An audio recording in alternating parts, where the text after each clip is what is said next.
Another own recipe na naman ang share ko sa inyo mga millennials, ang paksiw pinakurat na bangus. Since gagamitin ko ang aking homemade na pinakurat vinegar. So paano mga millennials? Let's start cooking! Unang-una mga millennials, ilalagay ko muna ang tap water. Next naman, ilagay na natin ang bangus or ang milkfish. Alam nyo ba mga millennials, napakabilis lang ng menu na to. Since gagamitin ko ang aking pinakurat vinegar, talagang mabilis lang maluto ang aking isda. Next naman mga millennials, isusunod ko na ang aking ampalaya. Pakukuluan ko muna ito for about 3 minutes. Since matigas ang ampalaya, kailangan mo na siya mapakulo sa tubig. At ang bida for today's video, ang aking homemade pinakurat vinegar. Ito ang gagamitin kong pangpaksiw sa aking bangus.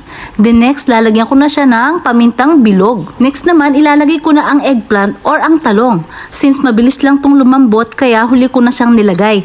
Then next, ilalagay ko na ang green chili. Si mga millennials, napakabilis lang maluto ng aking paksiw pinakurat na bangus. Love, love, love!